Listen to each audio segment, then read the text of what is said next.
Okay, and welcome to English. Now, we have been looking at sort of emotions and how characters feel this week. Particularly yesterday, you thought about if a character was lost or alone, how they would be feeling on the inside and how that would be displayed outwardly. Well, today it's time to do a bit of writing. We would like you to do a paragraph all about you being alone or scared in a situation. But we're going to put a new skill in there. You can build on all the skills we've already taught you, so please be using all those skills, don't forget them. But let's chuck one more in there today. Today, what I think we could possibly look at is... Well, I think we could...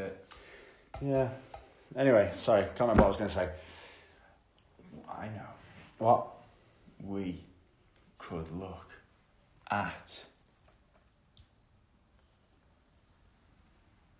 Ellipses or ellipses. What are ellipses or ellipses? Well, ellipses is the plural, ellipsis is the singular. And it's basically just 3 dots in a row. And so when would you use them though?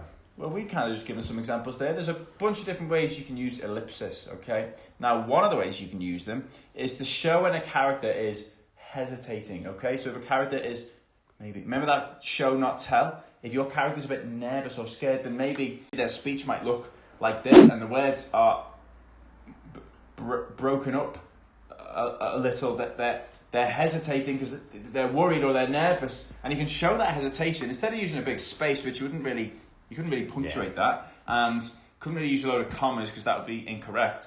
But using ellipsis to show a bit of hesitation gives me, the reader, the impression, oh, that guy's a bit nervous, or he's stuttering a little bit, or he's anxious. So that's one way you can use ellipsis. Do you know any others? Well, another way to do it is just to leave the reader in suspense by completely missing out a piece of information. So, for example, your character might be walking around and they might see something. This is just one example. But they might see something, but you might not finish that information as the writer. So you might say, all of a sudden, in front of me, my knees began to shake. My eyes began to look around me. And we're going as a reader, you didn't finish. What did you see? But you place the ellipses in there to show that, in one sense, you've kind of been cut off. You haven't been able to describe what you've seen. And then you can leave that reader in suspense, not giving them all the details. Some people do this at the end of stories. They say, all of a sudden, ellipses, which is an okay way of doing it. But a real skill is to even try and put that in the middle of your writing, to leave some information out and then still carry the story on, not just stop the story. And a common place to find them, again, like Mr. A said, is at the end of paragraphs. So we call it, it's like the moments in a film or a TV show where you'd hear this music.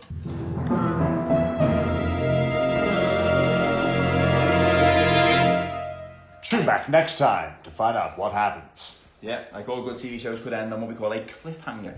So ellipses is like a punctuation way of showing a cliffhanger. And the final way you can use ellipses is simply like we did at the start, when a character's thought or speech just trails off, as though something else has crossed their mind. A character might say a lot of things like my dad says. My dad talks like this. Yeah, that's a good point, John. I was...